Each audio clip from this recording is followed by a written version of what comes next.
র্যাবের উপর নিষেধাজ্ঞা আরোপ ও যুক্তরাষ্ট্রের নতুন ভূ রাজনৈতিক কৌশল।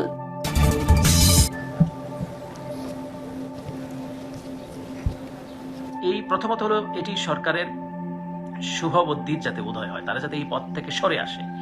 সম্মানিত দর্শক, আজকের গরম খবর। চরম মানবাধিকার লঙ্ঘনের জন্য পুলিশ এবং র্যাবের ৮ জনকে মার্কিন নিষেধাজ্ঞা দেওয়া হলো। তাদেরকে কিসের জন্য নিষেধাজ্ঞা দেওয়া হলো এবং কাকে কাকে নিষেধাজ্ঞা দেওয়া হলো আমরা এই ভিডিওর মাধ্যমে বিস্তারিত দেখানোর চেষ্টা করব। আজকের এই ভিডিওটি অনেক গুরুত্বপূর্ণ হতে চলেছে, তাই সম্পূর্ণ ভিডিওটি না টেনে দেখার অনুরোধ রইল। আর সম্পূর্ণ ভিডিওতে রয়েছে আরো অনেক গুরুত্বপূর্ণ বিষয়, যা দেখলে আপনারা রীতিমতো অবাক হতে বাধ্য হবেন।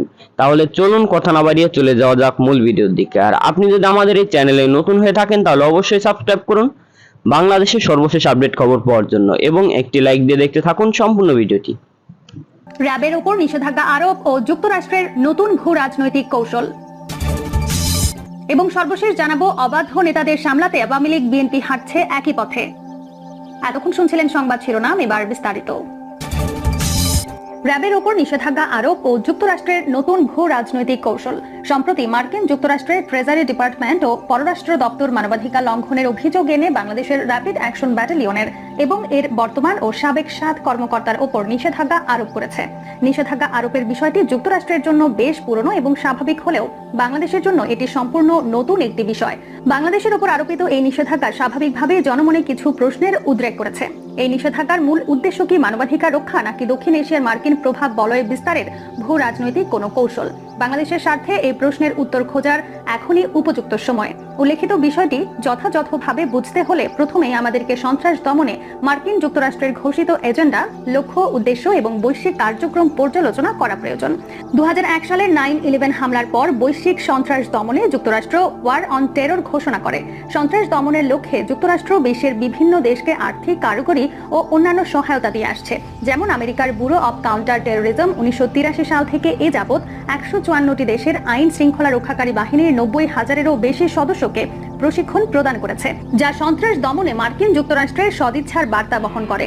আলোচনার স্বার্থে বিগত কয়েক দশকে বাংলাদেশের সন্ত্রাস দমনের চিত্রের দিকে আলোকপাত করা প্রয়োজন। নিঃসন্দেহে বাংলাদেশের সন্ত্রাস দমনে র্যাব সবচেয়ে সফল ভূমিকা পালন করেছে। উদাহরণস্বরূপ, র্যাব কর্তৃক আল কায়দার সাথে সংশ্লিষ্ট উগ্রপন্থী সংগঠনের নেতা বাংলা ভাইকে গ্রেফতার কিংবা হরকাতুল উল জিহাদ আল ইসলামী বাংলাদেশি শাখার প্রধান মুফতি হান্নানকে গ্রেফতার সহ অন্যান্য উগ্রবাদী ও সন্ত্রাসীদের গ্রেফতারের বিষয়সমূহ উল্লেখ করার যথেষ্ট প্রাসঙ্গিকতা রয়েছে। এছাড়া জঙ্গিবাদ ও সন্ত্রাসবাদ দমনের বিভিন্ন অভিযানে র্যাবের অনেক সদস্য আহত ও নিহত হয়েছেন। প্রসঙ্গত 2017 সিলেটে জঙ্গি বিরোধী অভিযান অপারেশন টুইলাইটে অংশগ্রহণকালে র্যাবের গোয়েন্দা বিভাগের পরিচালক লেফটেন্যান্ট কর্নেল আবুল কালাম আজাদ এর মৃত্যুর বিষয়টি বিশেষভাবে প্রণিধানযোগ্য। প্রতিষ্ঠার পর হতে উগ্রবাদ ও সন্ত্রাসবাদ নির্মূল করে একটি অসহিংস ও অসাম্প্রদায়িক বাংলাদেশ প্রতিষ্ঠায় র্যাবের যে অবদান তা কোনোভাবেই খাটো করে দেখার সুযোগ নেই। উপরোক্ত আলোচনার মাধ্যমে একটি বিষয় স্পষ্ট যে পৃথিবীর যে কোনো প্রান্ত থেকে সন্ত্রাসবাদ দমনে মার্কিন যুক্তরাষ্ট্র বদ্ধপরিকর। অন্যদিকে জঙ্গিবাদ, সন্ত্রাসবাদ ও মাদকের বিরুদ্ধে বাংলাদেশ সরকার ঘোষিত জিরো টলারেন্স নীতি বাস্তবায়নে র্যাব সফলভাবে কাজ করে চলেছে। যেহেতু যুক্তরাষ্ট্রের সন্ত্রাস বিরোধী এজেন্ডা, লক্ষ্য ও উদ্দেশ্যের সাথে র্যাবের কাজের ধরন বহুলাংশে মিলে যায়, সেহেতু জনমনে এই প্রশ্নের উদ্রেক হওয়াটাই স্বাভাবিক যে যুক্তরাষ্ট্র কি বাংলাদেশের উপর চাপ প্রয়োগের মাধ্যমে ভূ রাজনৈতিক স্বার্থ হাসিলের উদ্দেশ্যেই র্যাবের উপর নিষেধাজ্ঞা আরোপ করলো। সুপ্রিয় বন্ধুরা, আমাকে শুনতে পাচ্ছেন কিনা বললে একটু খুশি হই। একটু 2-3 মিনিট কথা বলা দরকার। অনেকদিন কথা হয় না, কথা হয় কিন্তু সরাসরি ফেসবুক লাইভে হয়তো কথা বলার সুযোগ হয়নি। তো আমাকে যদি শুনতে পান তাহলে 2-4 মিনিট একটু কথা বলতে চাই একটি বিষয়ে। শুনতে পাচ্ছেন কি? কেউ একটু যদি একটু মেসেজ দেন তাহলে বুঝতে পারবো যে আমি ক্লিয়ার, তাহলে আমি কথাটা কন্টিনিউ করবো। আমার কথা কি শুনতে পাচ্ছেন? আমার সাউন্ড কি ক্লিয়ার? কোনো একটু বন্ধু যদি বলেন। ওয়াচিং দেখতে পাচ্ছি একজনে কমেন্ট করেছেন, but are you listening? I want to know whether Selima কেউ কি? Okay okay, thank you. JAB television London limited, ঠিক আছে, ধন্যবাদ আপনাকে রেসপন্ড করার জন্য। তো আমার কথা তো ক্লিয়ার।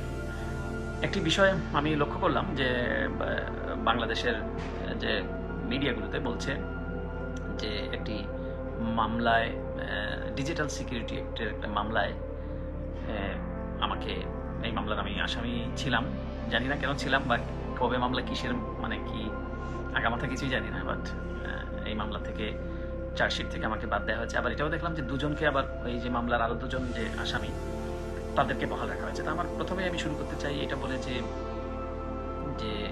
এই মামলায় শুধু এই মামলা নয়, আমি আরেকটু গভীরে যেতে চাই। সেটি হলো যে ডিজিটাল সিকিউরিটি অ্যাক্ট নামে যে একটি আইনের যে খড়গ, যে আইনের যে একটি মানে চাপিয়ে দেওয়া হয়েছে মুক্ত মতের ক্ষেত্রে, স্বাধীনভাবে কথা বলার ক্ষেত্রে, ফ্রিডম অফ এক্সপ্রেশনের ক্ষেত্রে, এটা সর্বজন বিধিত মানুষের কণ্ঠকে রোধ করবার জন্যই এই ধারাটি প্রবর্তন করা হয়, এই আইনটি পাশ করা হয়, ডিজিটাল সিকিউরিটি অ্যাক্ট। এবং এই অ্যাক্টের আওতায় প্রায় 7,000কে আসামি করা হয়েছে শুধু মুক্ত মত প্রকাশ করার ক্ষেত্রে, ফ্রিডম অফ এক্সপ্রেশনের ক্ষেত্রে। এবং যাদেরকে আমি যদি কার নাম নিব, 17 বছর বয়সী যদি খাদিজাতুল কুবরার কথা বলি, জগন্নাথ বিশ্ববিদ্যালয়ে যখন সে 2য় বর্ষের ছাত্রী ছিল, তখন একটি টেলিভিশনে একটি ফেসবুকে একটি কথোপকথনের কারণে তার বিরুদ্ধে মামলা দায়ের করা হয়েছে এবং তাকে কারাগারে থাকতে হয়েছে কোনো ধরনের কোনো ইনভেস্টিগেশন, কোনো ধরনের কোনো ফাইনাল রিপোর্ট ছাড়াই, এবং এখনো মানে তার যে দুর্বিষহ অবস্থা। সুতরাং এই স্বাধীনভাবে কথা বলার ক্ষেত্রে, মানুষের টুটি চেপে ধরার ক্ষেত্রে সরকার নানা সময়ে নানাভাবে আইনের কৌশলে হোক অথবা তাদের তো আর আইন লাগে না, সরকারের যে কোনোভাবেই তারা যে কাউকেই তারা এটি করতে পারে না, এটি করেছেন। বাংলাদেশের যে আমরা দেখেছি যে স্বাধীন সাংবাদিকতা করতে গিয়ে মাহমুদুর রহমানের মতো সম্পাদককে কারাগারের হাজিরা দিতে গিয়ে রক্তাক্ত হতে হয়েছে, মামলার কারণেই তো তাকে কারাগারে। শফিক রহমানের মতো বয়োবৃদ্ধ সাংবাদিককে কারাগারে তাকে মাটিতে শুতে হয়েছে। এই 85-90 বছর বয়সের সাংবাদিক, আমি সংবাদকর্মী হিসেবে যাদের কথা আমি বলছি, কাকে মামলা দেওয়া হয় নাই? কনক সারওয়ারের সাংবাদিকতার কারণে তার বোনকে মামলা দেওয়া হয়েছে, কারাগারে থাকতে হয়েছে তাকে। আন্তর্জাতিক খ্যাতিসম্পন্ন ফটো সাংবাদিক শহীদুল আলম, যাকে time magazine person of the ইয়ারে ঘোষণা করেছে বাংলাদেশের, যিনি গৌরব, তাকে 190 দিনের মতো তাকে কারাগারে চোখ বেঁধে তাকে নেওয়া হয়েছে এবং এখনো তার মামলাটি চলমান। অসংখ্য এই ডিজিটাল সিকিউরিটি অ্যাক্ট, এখন তো তারা খোলসটা বদলে ফেলছেন। ডিজিটাল নিরাপত্তা আইনের বদলে এখন তারা বলছেন যে এই ডিজিটাল সিকিউরিটি অ্যাক্ট, যেটা ডিএসএ, এইটাকে তারা বদলিয়ে নামটা শুধু বদলেছেন, কিন্তু তারা একই জিনিস, এখানে আরো ভয়াবহতম জিনিস রয়েছে ডাটা প্রোটেকশন এবং অন্যান্য ক্ষেত্রে। সেটি আমি এইসবে যেতে চাচ্ছি না, যেটা খুব ছোট্ট সময়ের জন্য বলবো। সুতরাং এই মামলা থেকে মানে এই প্রথমত হলো এটি সরকারের